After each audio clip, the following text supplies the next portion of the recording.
on, guys? Welcome back to another episode of Coffee and Van Chats. I'm sitting here with Theo Bos, decorated sprinter, and even decorated road cyclist.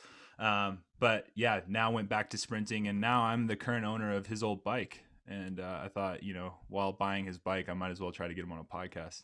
Anyways, how you doing, man? Yeah, very good, very good. I just finished training, and yeah, I had a good day. It's sunny weather outside, and Yeah. I had a good session, so I feel good. And yeah, the goals are not super big anymore. I don't go to Olympics this year, Yeah. unfortunately, but I have European Championships in a month. Sweet. So yeah, I'm training for that. It's a little bit less big of a goal, but still I really enjoy working towards that goal. No, that's awesome. Yeah, before we dive too deep into like where you're at now, especially like with all the coronavirus stuff, that had to like uproot selection and all kinds of stuff. Let's get to know you a little bit more because like I said, I'm a huge fan. I mean, I grew up watching you, but at this time you had transferred to the road. You were junior kilo world champion, but made this huge transfer to the road, and you're probably one of the only cyclists to date that has made these big transitions. I mean, so how did that Yeah. happen, and why did you do that, and where did it all start? Well, I started cycling when I was 9 year old, and Yeah, I was a road cyclist at that time, and I was national champion with the younger categories. yeah, And yeah, I was quite successful on the road at that time. But when I was 15, 16, 17 years old, I also was looking at the track. And at that time, you had the World Championships in Berlin in '99, the Olympics in Sydney sprint with Marty Nordstein becoming Olympic champion. yeah, yeah. I was looking at that, and my current trainer at that time was also a trainer at the Rabobank, and he was also there at the Olympics in Sydney, and he saw I was also I was a good sprinter and also maybe good for the track for the kilo. Yeah. So he said maybe you should give that a try as well, and I did. So I did at that time. There was 2000. I did some track races, and the national coach brought me to the World Championships juniors, and there I did everything like team pursuit, sprint, kilo, everything. Yeah. And the kilo and the sprint I liked the most. I finished. I don't know. I think a 108 in the kilo. I was 8 or something behind Mark Renshaw. He won. Yeah. The kilo there. But I really liked that event, and then I said, okay, next year is the World's Junior Worlds in T-Town, and I go fully focus on that, and that's what I did. That year I went to I did some good kilos, but in T-Town, that was the first kilo that year. I did a really good time. Yeah. And I won with 300ths of a second over a Frenchman. Yeah. So yeah, then I was world champion, and then the national coach said to me, okay, yeah, it's going really well. I want to take you to Mexico. It's in 2 weeks to the World Cup there. And do you want to go? I said, yeah, of course. It's in Mexico City. It's super fast track. Yeah. And but then he said, then you have to stay here 2 weeks in T-Town by yourself. I find some people for you can stay with, and then you fly from here. You have to fly to Mexico by yourself. Oh wow. And yeah, and I was like, okay, let's try it. And he found some people in the stands there, people who were watching the racing, and he asked them, is it okay you take some rider from me in the house for 2 weeks? And and they said, yeah, it's fine, it's okay. He can stay with us. And Wow. so yeah, I stayed with 2 weeks with total strangers. and in the end, they were really lovely people, and they really took care of me really well. and Yeah. they brought me to the velodrome, and I trained with Marty was there also training. Yeah, I was 17 at the time, so it was all quite new for me, and For sure. it was good for me to learn, to have a new experience. Yeah. And the training went well, and then I fly from Newark to Mexico City, Yeah. and I did 105.5 in T-Town, and I did then in Mexico City I did 102.5, and that was Oh that wow. time a junior world record. Yeah. No, So that was a big deal. What gear were you on? I think that's the crazier thing. In 2001, what gear did you ride? I think on the junior worlds was 49.14. Oh my gosh. Yeah. Yeah, I don't Is know it in inches. isn't that crazy to think about though? Like you think about the gears that we're riding now. Like if we put a 94-inch gear on, like Yeah, I mean, that was race gear back in the day. That was the gear. But yeah, then yeah, now it's yeah. like nothing less than 120. Yeah, yeah, exactly. It's yeah. If we knew then what we know now, Yeah. of Yeah. course, but it's always the case, even probably in 10 years or 20 years, we look back, and yeah, we find out some things we do at this moment are also not super smart. Yeah. um so yeah, that's I think directly the thing you need to do as a good athlete. You have to be ahead of your time, try to be Yeah. ahead of your time all the time. And only a few times in sports history or cycling history that happens. I think if you look back and you see, for example, Chris Boardman becoming Olympic champion in 1992, on his Lotus bike, and his position and everything, his gear, yeah, that's way ahead of time. Like Yeah. everything is perfect. If you look to the rules we know now about aerodynamics and yeah, stuff like that, he's quite far ahead of his time. Yeah, no, it's wild. So where does the transition from you becoming, because I'm scrolling through your Wikipedia and it's just, Kieran sprint, Kieran sprint, Kieran sprint. And then the next thing you know, um, you know, you're doing the classics. And so Yeah, like where so did that yeah. transition come in? So that's like the transition as a junior from road cycling to becoming a sprinter, and then it was around 2000, and then I got second, and at the Olympics in 2004 I become world champion sprinter. Mm-hmm. And then I said, okay, already then I spoke with the Rabobank team about, because I still had connections there, about coming back to the road, because I was training with them also as a junior. But then I said, okay, yeah, I'm not really ready to go back, because I still want to become Olympic champion. So I tried that for another 4 years. I stayed on a track for another 4 years, and then after Beijing, we spoke again with my coach, with my trainer, who was still with Rabobank there.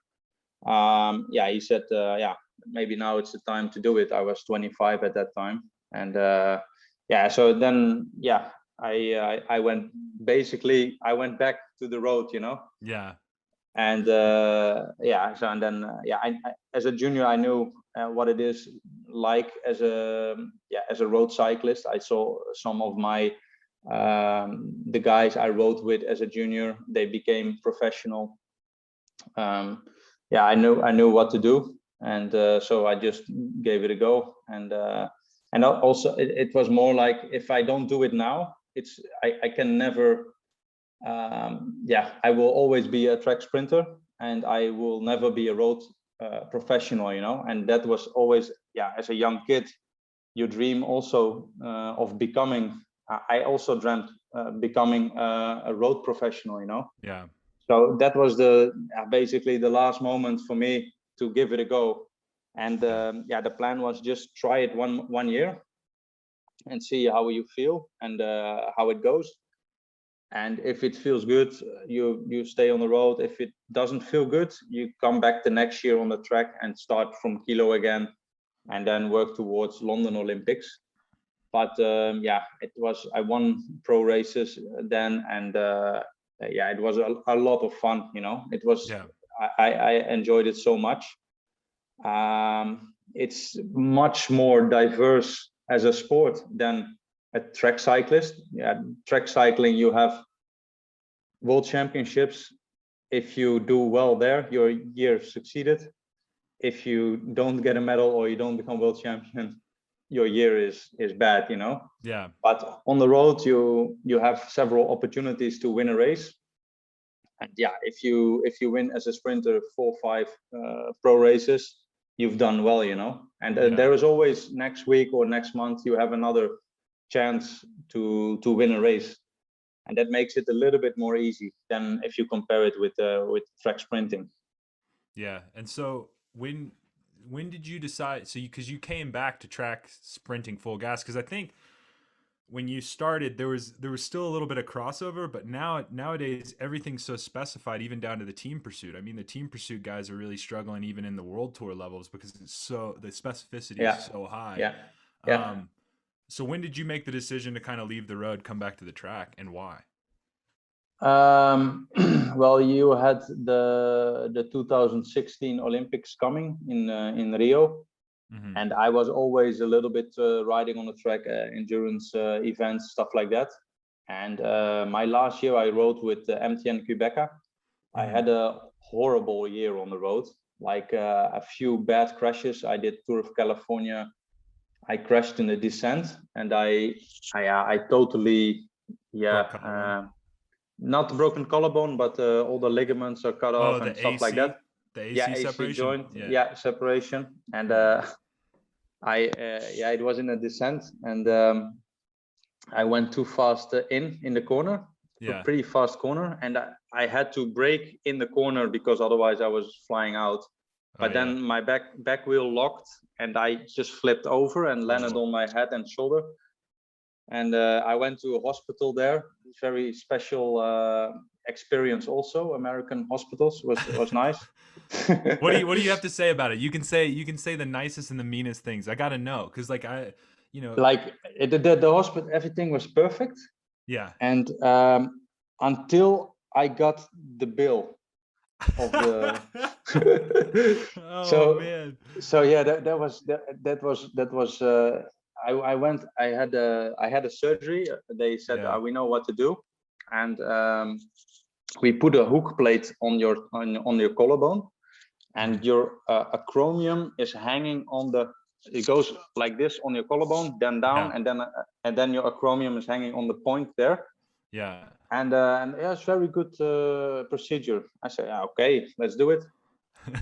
So they operation directly same day. Next morning, I wake up.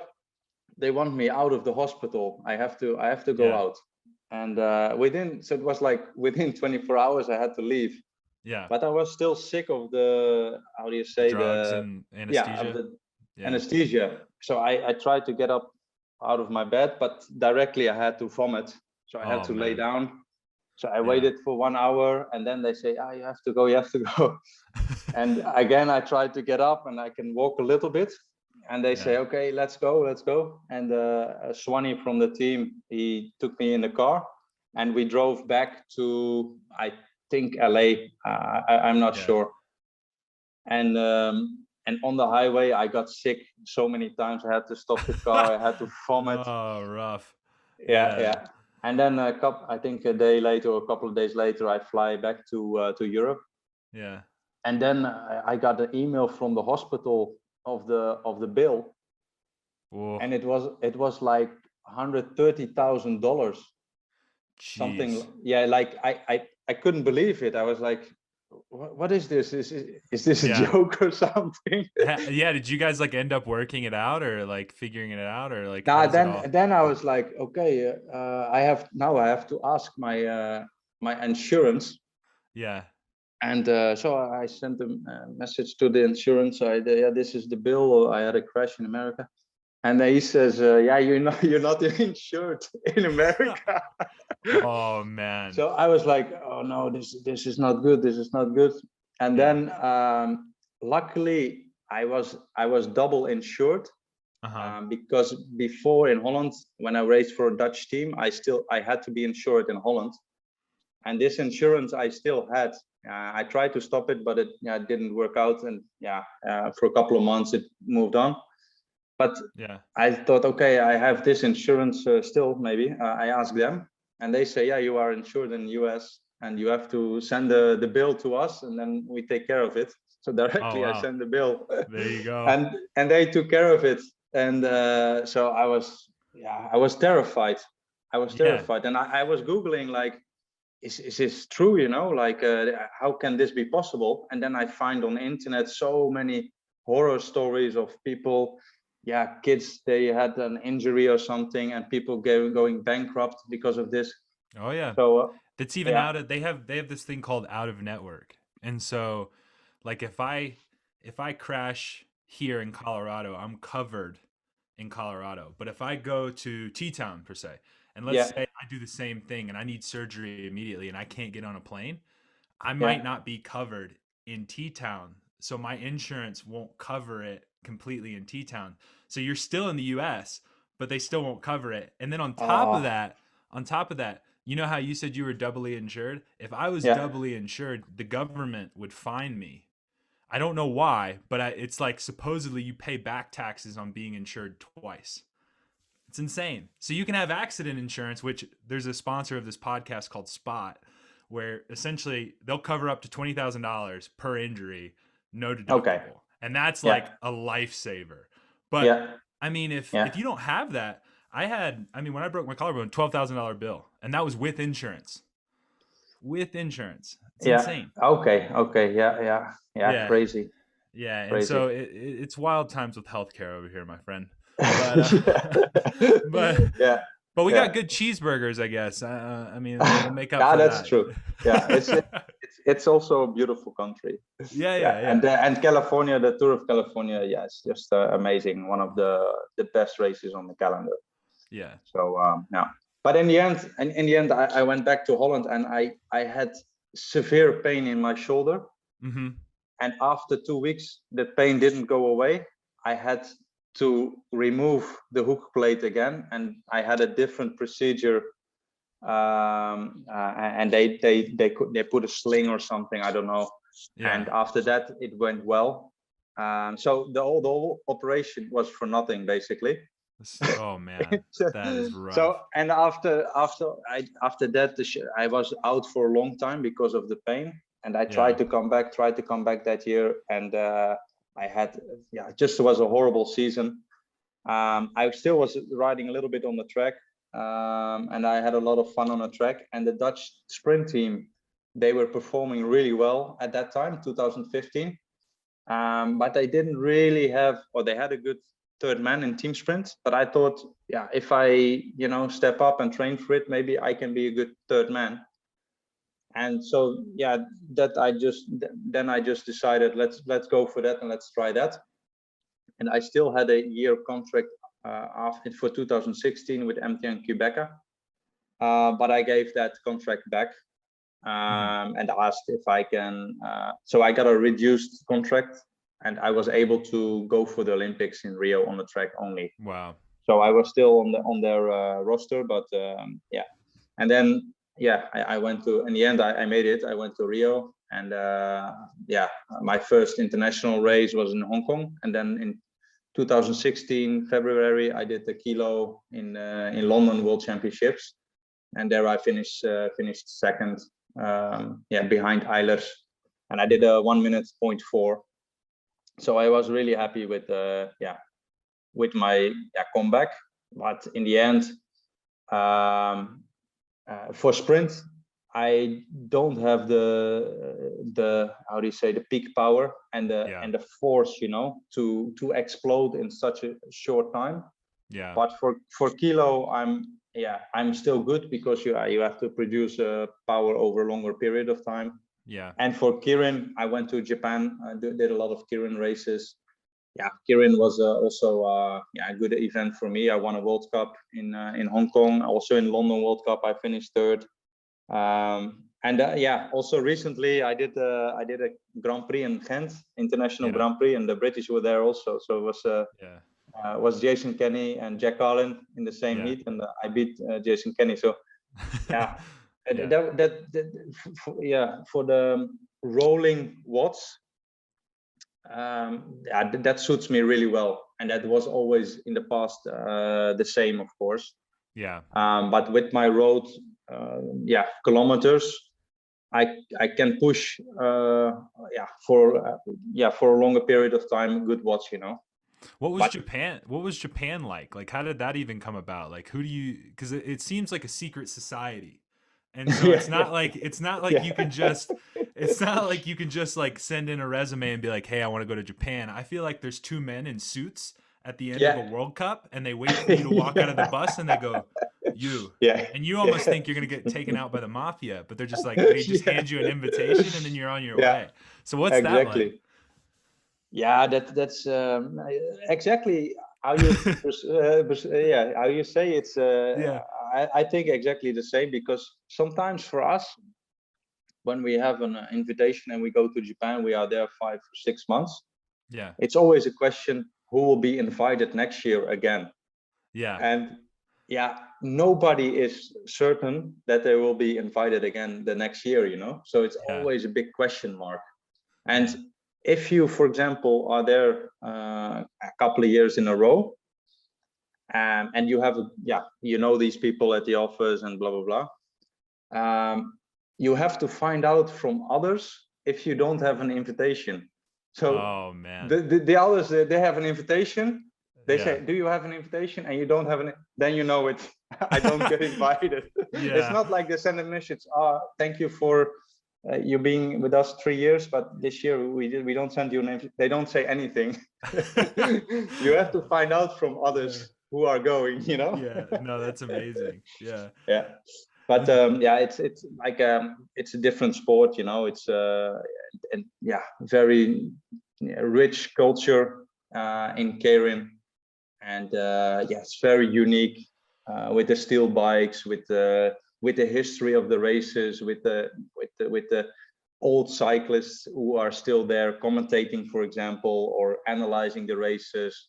It's and even it's weather. crazy. Like you guys race in the rain. Like that's also really special, but you get really used to it, because the tracks, they are big, 333 minimum, then 400 and 500.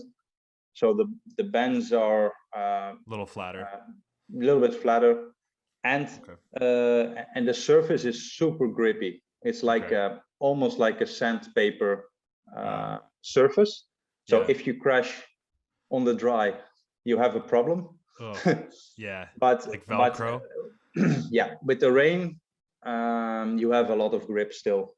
So and for the crashing, a lot of crashes happen, but never really extreme that people are super extremely injured or something, because they also wear a lot of protection for the shoulders.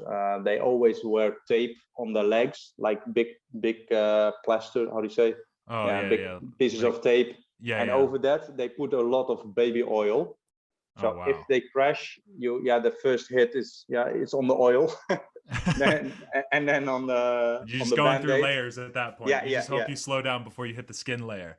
Exactly. And then you have the pants, they are also a little bit thicker. So So what's next, man? I mean, you said Euros, but what is that? What's your goals at Euro? I know you say it's not a big goal. I mean, because it's, you know, you got world championships galore, Olympic medals, and I know you're a bit bummed about not making Olympic selection, but the Dutch team is just insane. Like, I mean, it's crazy. It's insane. And so, what's next for Theo? Good question. I don't know. Yeah. I have actually I have no idea at the moment. Of course, there are some options. I do, for example, a little bit reporter work for a Dutch newspaper, and analyzing, discussing, or recording a podcast about, for example, at the moment, Giro d'Italia. Yeah, I still train. I have some goals, sportive goals, like the European Championships in Minsk in next month. There are World Championships this year in Turkmenistan. Yeah. It will be in October, but I heard already from the boys from the national team that all of them, they want to try and make the team for the kilo. Yeah. Like Harry wants to ride a kilo in Turkmenistan, Jeffrey, Hoogland, Bugli. So it will be super difficult to make top two if there are trials. Yeah. Make top two for the worlds. You have a new type of competition from the UCI. It's called Track Champions League. Yeah. That is maybe a nice race to compete at. And also in Japan, they are setting up a Kirin series on a 250-meter track for international riders. So I don't know, are you good in Kirin? No, that's not my. Okay. Team Pursuit, Kilo, and Pursuit. That's pretty much all I do. Okay. Yeah. Well, they try to have an international competition there next to the Nation Cups and stuff like that, you know. Yeah. And that can be interesting because there is a lot of prize money to win. Oh yeah. But it's still being set up, and with Corona, it's uncertain if they can start this year. So maybe it will be next year, and maybe it will be the year after that. So that is a little bit uncertain. If they say, okay, this competition will be October this year, I would say, okay, I would go there and compete there, you know. Yeah. Then that would be my goal, obviously. But everything is uncertain, yeah, also because of Corona at the moment. Yeah. Yeah. So that basically. No, that's cool, man. I mean, it's kind of one of those things. I mean, you ask anybody that question right now, and I think even if they have goals of going to Paris, they can't really tell you where they're going to go because they don't know what events are going to happen. I mean, Cali, Colombia just got moved to September due to the riots. I don't think it had anything to do with the coronavirus. And then, okay. You know, and then there's protests about Tokyo, and so it's all wild right now, and it's all up in the air. But anyways, I have one last question to just throw you off your game a little bit. Is, you know, we ask everybody this question on the podcast: if you could have a cup of coffee with one person, dead or alive, so you can have coffee with anyone, who would that person be? Yeah, good question. Why? And how would you take your coffee? And if you don't drink coffee, you can have a beer with this individual. Or scotch. Well, in Holland, there are a few Dutch riders. They become world champion in sprint. Yeah. And the first guy in Holland, he became 5 times world champion sprint in the 30s and in the 20s, something like that period, 1920s, 1930s. And there is a very famous book written about him. Yeah. And it's called in the Center of Champions or something, translated to English. And this book, it describes a lot of his races, like also in America, he goes on a boat to America, race there, stuff like that, you know. Wow. And I read this book when I started my career, and it's so many interesting things, like 100 years ago. Mm-hmm. But he describes a sprint. It's nothing has changed, you know, how to ride a sprint. And he describes his training program. He describes what he eats, you know, for breakfast and stuff like that. Wow. His mental focus and stuff like that. And that was super. I learned a lot from that book, which was written, I think, at the end of the 30s. Wow. So this guy I would have a coffee with and discuss his his whole career, how he trained, whatever. I want to know everything, like equipment, for example. They describe the opponents, what crank lengths they use, what gear they use, and what times they are riding. They ride the last 200 meters 11 low, you know, like 11.1 or 11.2, which is with pretty quick. that is with the crazy kind of fast. equipment. Like if Yeah. you're thinking about it, like if you're thinking That about their equipment, that's pretty quick. Yeah, Like, that is really fast. Yeah, yeah. yeah, And yeah, that would be his name is Pete Muskops, Big Pete. yeah, In America, they call him Big Pete. yeah. And yeah, you should I'd check definitely it out. Google him, and Yeah. it's very interesting Yeah. guy. No, I'll check that out. Yeah. No, Teo, like I said, man, I looked up to you as I was, coming up and riding. And so it's really cool to come across the bike that I've been looking for the last 6 months. Everything's sold out. And to Yeah, find out we have the same birthday. So that's yeah, crazy as is too. So so exactly 10 years difference then. 10 years, man. Yeah, exactly 10 Yeah, years. yeah. I So wish I was born in '93, but yeah. yeah. No, Then I I can maybe understand. still have a career in front of me, you know. Yeah, yeah, no, for sure, man. But like I said, thank you so Now, much for but jumping on the podcast. Though. What is that? and enjoy the bike. So I I did will. Yeah, I still got to send you the pictures, man. yeah, I did You 2 know? World Cups with it, and I did the European Championships kilo with it, and I think I Yeah. did 1 minute point two. I think 1 minute point two was my time with the bike. So Yeah. So, like I said, my goal with that bike is to beat your record in LA. So oh, is that still the track record? it's still the track record. Really? What was it? Was a World Cup? Yeah. So 101? No, 2004, you set that. no, the World Championships was in Was it? 2005. Yeah, Is that when you set it? I think 101.1. I think Yeah. 101.16 or something. Yeah, so it's a 101.1. The fastest I've gone on there is 103 low, and I did that in 2019, and That's possible. It's it's possible. possible. Yeah, Yeah, so it's yeah. in But grips. 101, it's still a fast time, even It's for so me fast. also now. Yeah, yeah. I So did it on fast. 50-14. Especially that's even funnier to think about. So especially Yeah. with how slow that track is. Like a 101. And I mean Lambie now he's just a madman. But Lambie did a 416 on that track. Okay. Yeah. And Yeah. so That's good. so it's got some speed to it. Just find the right day Yeah. Yeah. and make it I happen. did preparation for that in Sydney, Yeah. and I went 5 weeks to Sydney, and there I did a lot of base training, a lot of road. Yeah. So yeah, 2 times a week I did gym, 3 times a week I did track, and 3 times a week I did road, with on a Saturday a longer ride, like 3 or 4 hours. We ended with a 4-hour ride. Yeah. And then I had maybe a week easier, and then we did the World Cup in Sydney, and I did the track record on 200 meter was 10:06. I think it was maybe my best 200 meter I've ever done. It was also Yeah. on 51:14. Jeez. And yeah, with that condition, I went back to Europe, and then from there we trained a little bit. I went to LA, but there my condition was a little bit less already. I did 200 meter. It was the morning after the kilo. I did 10:19, I think. And the kilo, yeah, I did a 101.1, just a little bit ahead of Jason Quealy. Yeah. And I put on a small gear, and yeah, I tried. My goal was to open the first lap under 18 seconds, and I did. Jeez. Yeah, I did 79, I think.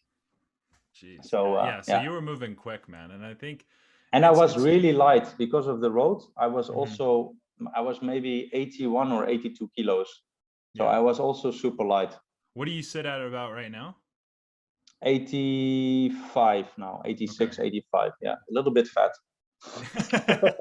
Hey man, I understand, man. I'm about 90 kg, so I understand Yeah, the all the struggles Dutch of being the boys, big man. Yeah. like all the Dutch guys, 90 is a little bit their weight, but Yeah. except for Hoogland, he's 96, 95. Yeah. Yeah, he's a But big unit.